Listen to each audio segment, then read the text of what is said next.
Morning everyone, কি খবৰ? ভালনে? মই ডেইজি বেগমে পুনৰ এটা ৰেচিপি লৈ আহিছোঁ, মেয়নিজ বনোৱা। এইদৰে লোকেল আণ্ডা ঘৰৰে আপুনি চাওক, লোকেল আণ্ডাৰ সোৱাদ এটা বেলেগেই, ভিটামিনটোও বেলেগ, ফ্লেভাৰটোও বেলেগ। গতিকে আপুনি এইদৰে 3টা 4টা 2টা যিয়ে পাৰে যিমানটো হিচাপত এইদৰে কণী লৈ ল'ব। কণী লৈ ভালকৈ বাকলিখিনি এৰাই লৈ আপুনি এটা পেষ্ট বনাব। এয়া মই মিক্সিত কণী 3টা দি দিলোঁ, দিয়াৰ লগতে নেমু টেঙাৰ ৰস অকণমান চেপি দিছোঁ এফাল, আৰু তাতে নিমখ, চেনি সোৱাদ অনুযায়ী নিমখ দিলোঁ। ভিডিঅ'টো চাব, ভালকৈ মন কৰি যাব, আপোনালোকে চেষ্টা কৰিব।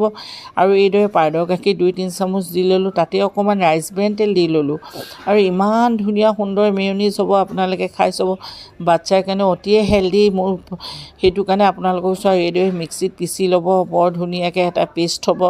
আপুনি একেবাৰে নহয়, পেষ্টটো আৰু এটা আছে, আপোনালোকে চাব। আকৌ অকণমান পানী মিলাব লাগিব। এয়া মই গোলমৰিচৰ গুড়ি অলপ দিছোঁ, যিহেতু এটা টেষ্টি হ'ব, এটা বেলেগ ফ্লেভাৰ হ'ব, এটা মানে অকণমান চটক লাগিব আপোনাৰ মুখত। আৰু এইদৰে অকণমান তেল দি দিলোঁ আৰু অকণমান পানী দিলোঁ। এতিয়া পেষ্টটো একদম ছফ্ট আৰু বহুত ধুনীয়া হ'ব।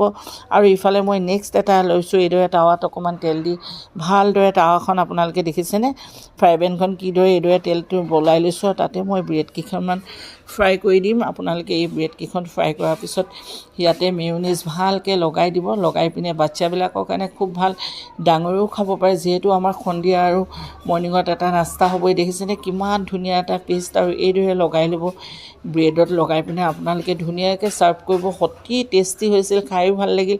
আৰু মোৰ ঘৰত যিহেতু বাচ্ছা পাৰ্টি আলহী আছে, গতিকে মই সেইটো ৰেচিপিটো কেনেকুৱা লাগিলে, আপোনালোকে যদি সঁচাকৈয়ে ভাল লাগে মোক ছাপোৰ্ট কৰিব আৰু মোৰ পেজটো ফ'ল' কৰি দিব আৰু খাই চাব। সঁচাকৈ বাই বাই, বহুত ভাল লাগিল আপোনালোকে। আৰু মই বাই বাই, নতুন এটা